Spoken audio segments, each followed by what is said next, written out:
أعوذ بالله من الشيطان الرجيم. بسم الله الرحمن الرحيم.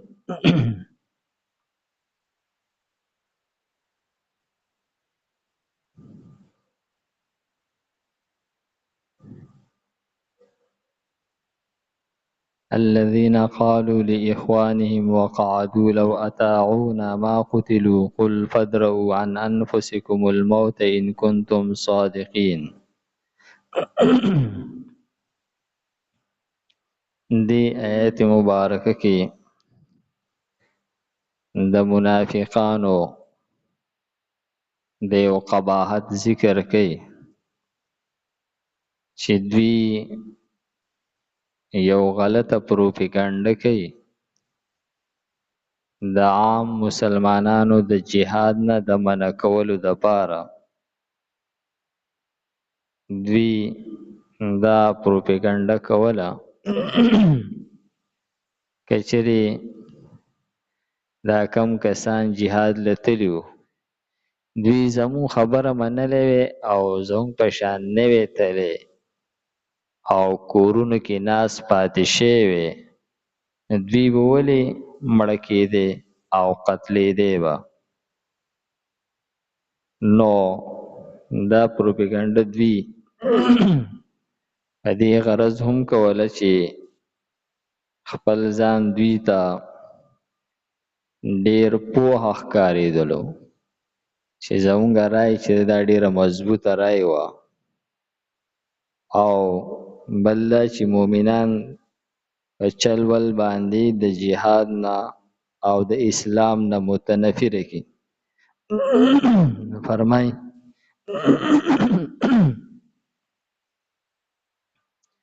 الذین هغه کسان قالو چې وی دوی لاخوانهم د خپلو وطني وروڼو ته وقعدو او دوی ناستو د جهاد نه لو اطاعونا که چېرې دوی زمونږ تابعداري کړې وې او جهاد له نه وې تللی زمونږ په شان په کورونو کې ناست وې ما قتلو نو نه به وې قتل شوي دوی. الله تعالی د هغې جواب ورکوي قل ته ورته ووایه فادرؤا عن انفسکم الموت نو لرې کئ تاسو د خپل ځان نه مرګ.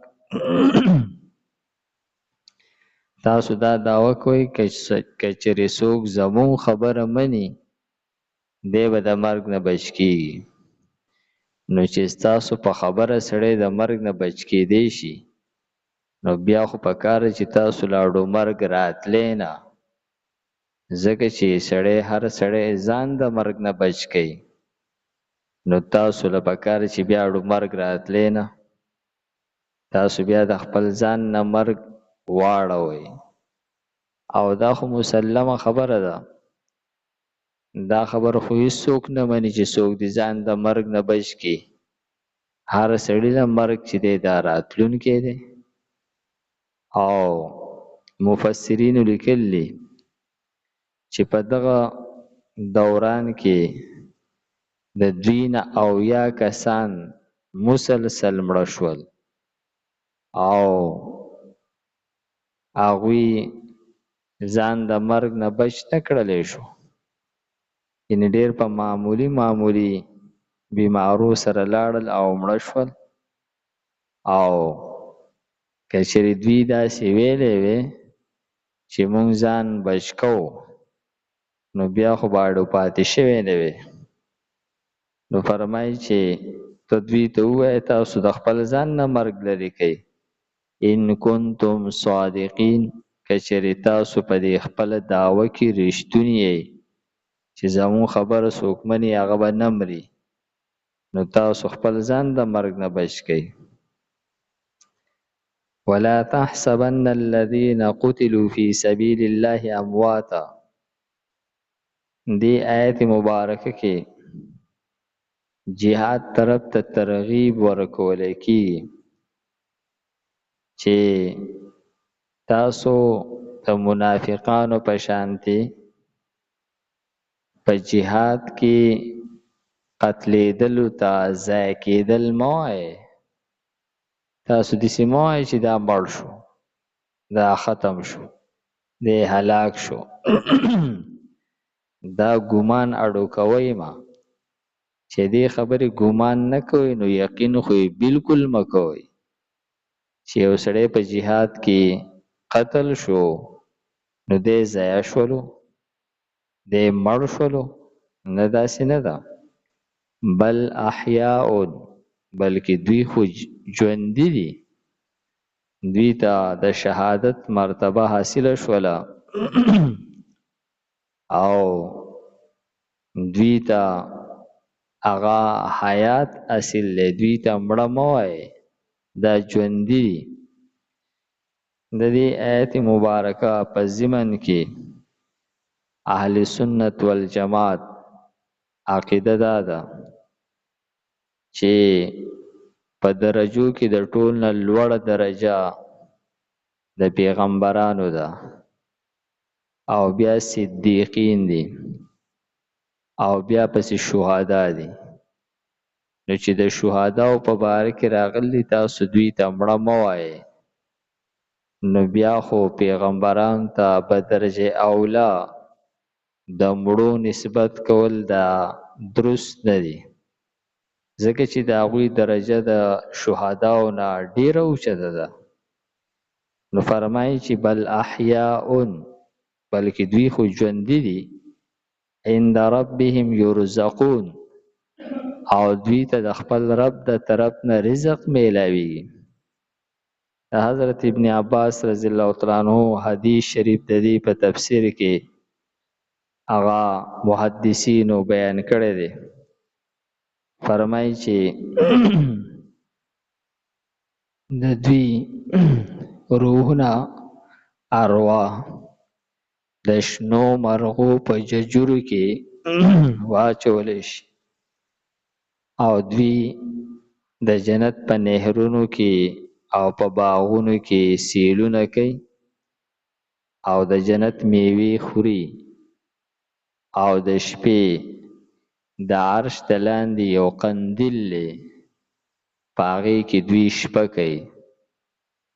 او دوی ته چې کله الله تعالی د احد شهیدانو ته دا اعزازونه ورکړل، نو هلته کې په جنت کې هغوی دا ارمان وکړلو چې کاش زمونږ دا حالات دا دی مسلمانانو ته ورسېدلی چې زمونږ څومره په مزو سر دی، نو دوی به بیا چرته د جهاد نه شاته کیږي او دوی به چرته د مرګ د یېرې نه جهاد پرېږدي نه.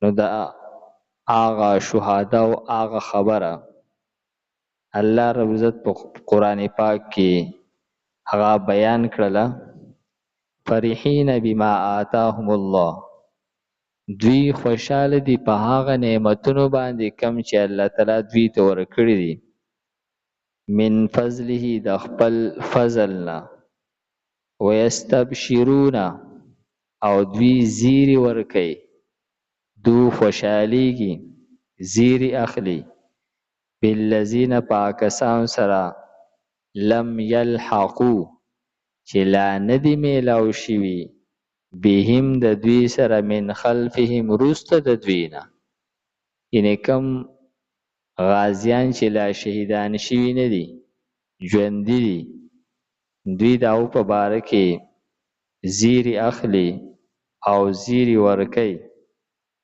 او دوی وی الله خوف علیهم، دا چې نشته دی سیره په دوی باندې، ولا هم یحزنون او نه دوی غمجن دي.